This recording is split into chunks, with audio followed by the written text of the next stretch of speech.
Ukraine যুদ্ধ বন্ধের প্রচেষ্টা নিয়ে দেশটির প্রেসিডেন্ট জেলেনস্কির সঙ্গে মার্কিন প্রেসিডেন্ট ডোনাল্ড ট্রাম্পের দ্বন্দ্ব তুঙ্গে উঠেছে। এরই মধ্যে নিজেদের বক্তব্যে একে অন্যকে আক্রমণ করেছেন দুই নেতা। এরই মধ্যে ইউক্রেন সফরে গিয়েছেন মার্কিন দূত Keith Kellogg.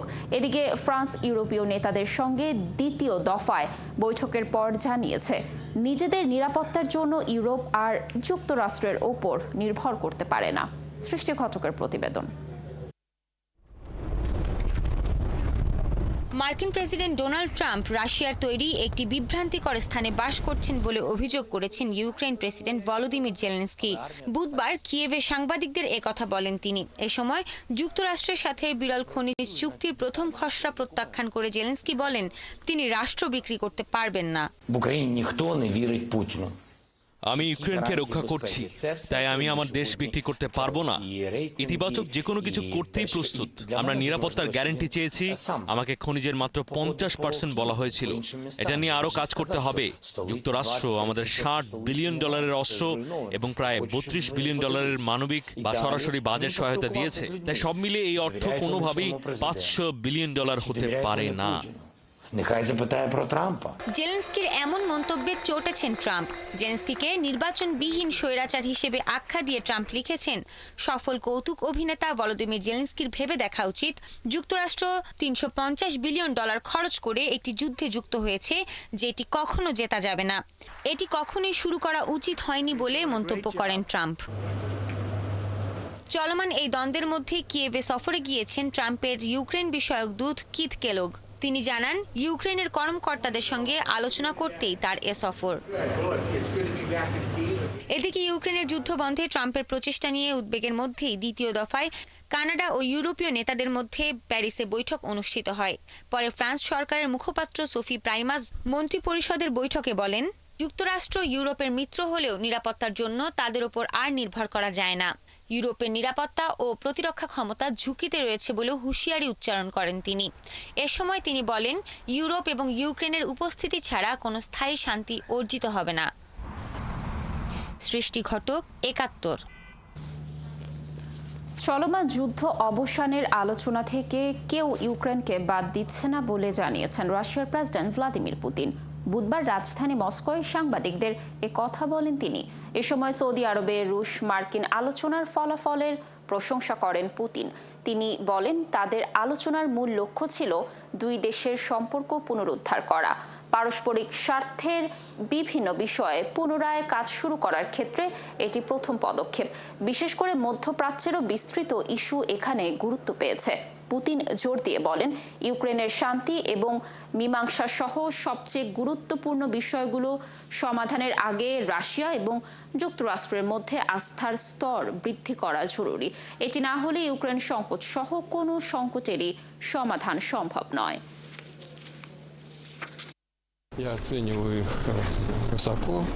President Donald Trump আমাদের ফোনালাপের সময় আলোচনার প্রক্রিয়া সম্পর্কে বলেছেন। আমি নিশ্চিত করে বলতে পারি যুক্তরাষ্ট্র ধরেই নিয়েছে রাশিয়া এবং ইউক্রেন উভয়ই আলোচনার প্রক্রিয়ায় অংশ নেবে। আসলে কেউই এই প্রক্রিয়া থেকে ইউক্রেনকে বাদ দিচ্ছে না। সুতরাং রুশ মার্কিন বৈঠক নিয়ে এমন প্রতিক্রিয়ার কোনো কারণ নেই। ইউক্রেন ও লাতিন আমেরিকার দেশগুলো থেকে আসা অভিবাসীদের আবেদনপত্র গ্রহণ স্থগিত করেছে যুক্তরাষ্ট্র। বাইডেন যুগের কিছু প্রকল্পের আওতায় এসব দেশ থেকে যুক্তরাষ্ট্রে আসা অভিবাসীদের আবেদনপত্র গ্রহণ করা হচ্ছিল। যুক্তরাষ্ট্রের দুই কর্মকর্তা এবং একটি অভ্যন্তরীণ নথির বরাতে সিবিএস নিউজের প্রতিবেদনে বলা হয়, জালিয়াতি ও নিরাপত্তার উদ্বেগের শঙ্কায় ওই সিদ্ধান্ত নেওয়া হয়েছে। বাইডেনের ইউনাইটিং ফর ইউক্রেন নীতির আলোকে ইউক্রেনের প্রায় 2,40,000 নাগরিককে স্বাগত জানিয়েছিল যুক্তরাষ্ট্র। তাদের অনেকেই অভিবাসন আবেদনপত্রে আবেদন করেছেন। এতে তারা যুক্তরাষ্ট্রে বৈধভাবে বসবাস করতে পারবেন বা স্থায়ী হতে পারবেন। মার্কিন সংবাদ মাধ্যমের প্রতিবেদনে বলা হয়েছে, যুক্তরাষ্ট্রের কর্মকর্তারা অভিবাসীদের যাচাই বাছাই প্রক্রিয়া খতিয়ে দেখছেন। এ সময় অভিবাসীদের আবেদনপত্র গ্রহণের স্থগিতাদেশ কার্যকর থাকবে। যুক্তরাষ্ট্রের প্রেসিডেন্ট ডোনাল্ড ট্রাম্প জানিয়েছেন শিগগিরই তিনি কাঠের তক্তা, গাড়ি, আধা বিদ্যুৎ পরিবাহী পদার্থ, ফার্মাসিউটিক্যাল সংশ্লিষ্ট বিভিন্ন পণ্যে শুল্ক আরোপের ঘোষণা দেবেন। মিয়ামিতে এক সংবাদ সম্মেলনে তিনি একথা বলেন। তবে ট্রাম্প নতুন করে শুল্ক আরোপের বিষয়ে বিস্তারিত কিছু জানাননি। গত 20 জানুয়ারি দ্বিতীয় মেয়াদে যুক্তরাষ্ট্রের প্রেসিডেন্টের দায়িত্ব নেন ট্রাম্প। এরপর তিনি বহু আমদানি পণ্যের ওপর শুল্ক আরোপ করেছেন। ঘন ঘন আমদানি পণ্যের ওপর শুল্ক আরোপের হুমকিও দিয়ে আসছেন তিনি। এরপর কি আসতে চলেছে সেটা নিয়ে অন্যান্য দেশ ও ব্যবসাগুলো অনিশ্চয়তার মুখে পড়েছে। অর্থনীতিবিদ ও বিশ্লেষকদের অনেকেই সতর্ক করে বলছেন, ট্রাম্পের ব্যাপক হারে শুল্ক আরোপ মূল্যস্ফীতি বাড়িয়ে দিতে পারে। দ্বিতীয়বার ক্ষমতায় বসার 1 মাস পূর্ণ হলো যুক্তরাষ্ট্রের প্রেসিডেন্ট ডোনাল্ড ট্রাম্পের। এই 1 মাসের মধ্যেই বিশ্ব রাজনীতির ও অর্থনীতির দৃশ্যপটে ঝড় তুলেছেন ট্রাম্প। একের পর এক নির্বাহী আদেশে স্বাক্ষর করেছেন তিনি। চীন, ইউরোপের ওপর শুল্ক আরোপ থেকে শুরু করে অভিবাসী নীতি, এই অল্প কয়েকদিনে ট্রাম্পের নানা আলোচিত ও সমালোচিত পদক্ষেপের পর প্রশ্ন উঠেছে, আসলে কি বড় বদলের মুখে বিশ্ব? ট্রাম্পের 1 মাসের কর্মযজ্ঞের খবর জানাচ্ছেন মনিরুজ্জামান বাবু। মাত্র 30 দিনেই ঝড় তুললেন মার্কিন প্রেসিডেন্ট ডোনাল্ড ট্রাম্প। জানুয়ারির 20 তারিখে যুক্তরাষ্ট্রের 47তম প্রেসিডেন্ট হিসেবে শপথ নেবার পর থেকেই একের পর এক নির্বাহী আদেশে স্বাক্ষর করেছেন তিনি। প্রথম দিনে নির্বাহী আদেশে স্বাক্ষর করার রেকর্ড গড়েছেন রিপাবলিকান এই প্রেসিডেন্ট।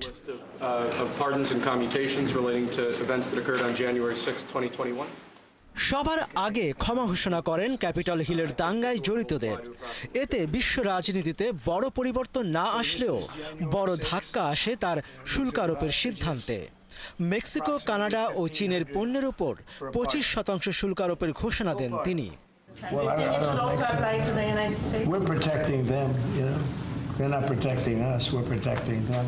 আর সেই যুদ্ধের আগুনে আরও বাতাস লাগে যখন ইউরোপের উপর শুল্ক আরোপের আভাস দেন ট্রাম্প। অন্যদিকে ইস্পাত ও অ্যালুমিনিয়ামের উপরও বাড়তি শুল্ক আরোপ করে ট্রাম্প জানান দেন, অনেক দীর্ঘ সময় পোড়াতে যাচ্ছে এই বাণিজ্য যুদ্ধের আগুন। অভিবাসীদের নিয়ে যুক্তরাষ্ট্রের ভূমিকা শুরু থেকেই আলোচিত। তবে ট্রাম্পের মতো আগ্রাসী আচরণ হয়তো খুব কম প্রেসিডেন্টের ক্ষেত্রেই দেখা যায়। সীমান্তে একরকম যুদ্ধ চলছে অবৈধ অভিবাসীদের নিয়ে। ইউক্রেন ও গাজা, বিশ্বের দুই প্রান্তে চলমান দুই যুদ্ধ নিয়ে আলাদাভাবে সমালোচিত হয়েছেন ট্রাম্প। গাজা দখলের পরিকল্পনার ঘোষণা দিয়ে মুসলিম বিশ্বে হয়েছেন নিন্দার পাত্র। পাশাপাশি ইউক্রেনের শান্তি আলোচনায় ইউরোপীয় ইউনিয়ন ও কিয়েভের অংশগ্রহণ ছাড়া রাশিয়ার সঙ্গে সম্পর্ক স্থাপনের চেষ্টা করছেন, যা ইউরোপীয় দেশগুলোর মধ্যে উদ্বেগ সৃষ্টি করেছে। এছাড়া ইউএসএআইডি, বিশ্ব স্বাস্থ্য সংস্থা সহ বিভিন্ন দাতব্য সংস্থার তহবিল আটকে দিয়েছেন ট্রাম্প একসময় দ্য অ্যাপ্রেন্টিস নামের টেলিভিশন রিয়েলিটি শো উপস্থাপনা করতেন। এই শোতে তিনি একটি বাক্য বলতেন, আর তা হলো তুমি বাদ। রিয়েলিটি শোতে আওড়ানো জনপ্রিয় এই বাক্যের সঙ্গে তাল মিলিয়ে প্রেসিডেন্ট ট্রাম্প ইতিমধ্যেই 200 জনের বেশি কর্মকর্তা কর্মচারীকে চাকরিচ্যুত করেছেন। তার এসব পদক্ষেপ দেশের অভ্যন্তরীণ ও আন্তর্জাতিক প্রেক্ষাপটে গভীর প্রভাব ফেলবে বলে ধারণা করা হচ্ছে। মনিরুজ্জামান বাবু, 71। ফিলিস্তিনের অধিকৃত পশ্চিম তীরে ইসরায়েলি বাহিনীর গোলাবর্ষণে 3 ফিলিস্তিনি নিহত হয়েছেন। ভূখণ্ডটির একটি শরণার্থী শিবিরে ইসরায়েলি বাহিনী গোলাবর্ষণ করলে প্রাণহানির এই ঘটনা ঘটে। ফিলিস্তিনি রাষ্ট্রীয় বার্তা সংস্থা ওয়াফা জানিয়েছে, অধিকৃত পশ্চিম তীরের তুবাসের কাছে আল ফারা ক্যাম্পে বুধবার গুলি ও শেল নিক্ষেপ করে ইসরায়েলি বাহিনী। ইসরায়েলি সেনাবাহিনী বুধবার এক বিবৃতিতে বলেছে, এই 3 ব্যক্তি ওয়ান্টেড সন্ত্রাসী ছিল। তারা জানিয়েছে এ ঘটনায় আরও 2 জনকে আটক করা হয়েছে। গত 21 জানুয়ারি পশ্চিম তীরের জেনিনে শুরু হওয়া ইসরায়েলি অভিযানের কারণে কয়েক হাজার ফিলিস্তিনি তাদের বাড়িঘর ছেড়ে যেতে বাধ্য হয়েছে। ফিলিস্তিনি স্বাস্থ্য মন্ত্রণালয়ের অনুসারে 2023 সালের অক্টোবরে গাজা ইসরায়েলের হামলা শুরু হওয়ার পর থেকে ইসরায়েলি সেনারা অধিকৃত পশ্চিম তীরে প্রায় 900 ফিলিস্তিনিকে হত্যা করেছে।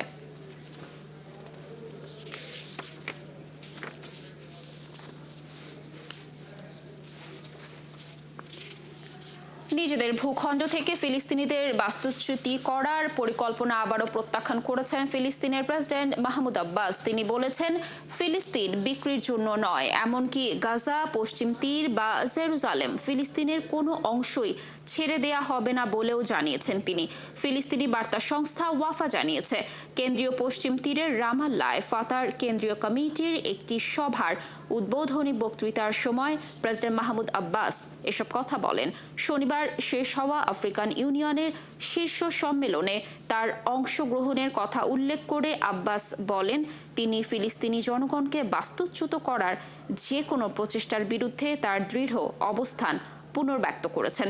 এছাড়া ফিলিস্তিনি সংকটের রাজনৈতিক সমাধানের ভিত্তি হিসেবে আন্তর্জাতিক বৈধতা এবং আরব শান্তি উদ্যোগকে মেনে চলার গুরুত্বের ওপরও জোর দেন তিনি।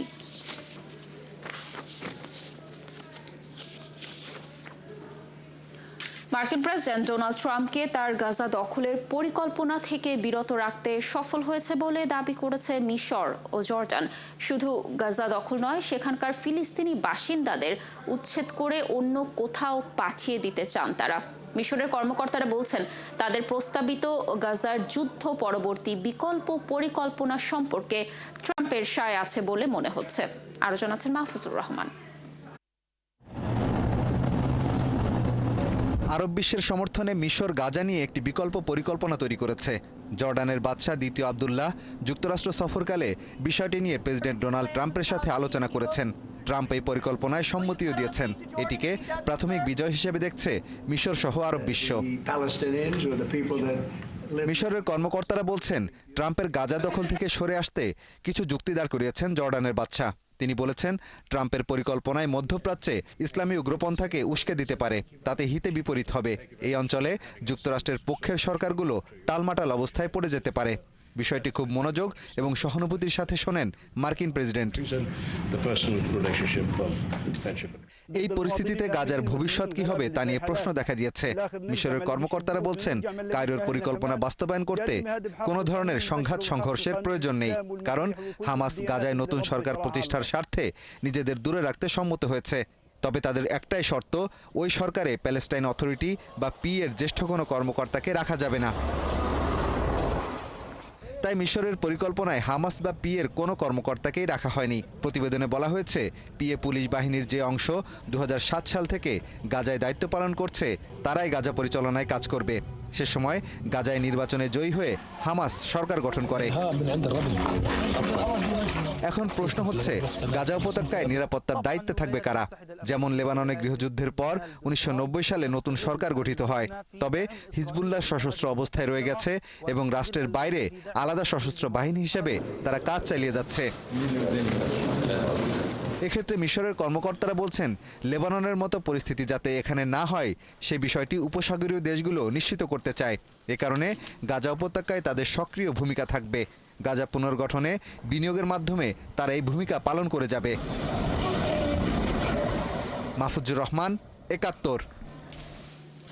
দিল্লির নতুন মুখ্যমন্ত্রী হিসেবে শালিমার বাগের বিধায়ক রেখা গুপ্তাকে বেছে নিয়েছে ক্ষমতাসীন বিজেপির কেন্দ্রীয় নেতৃত্ব।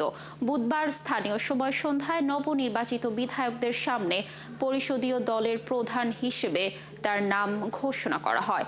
ভারতীয় সংবাদ মাধ্যমের প্রতিবেদনে বলা হয়েছে, বৃহস্পতিবার স্থানীয় সময় দুপুর 12টায় রামলীলা ময়দানে মুখ্যমন্ত্রী রেখা গুপ্তা সহ নতুন মন্ত্রিসভার সদস্যরা শপথ নেবেন।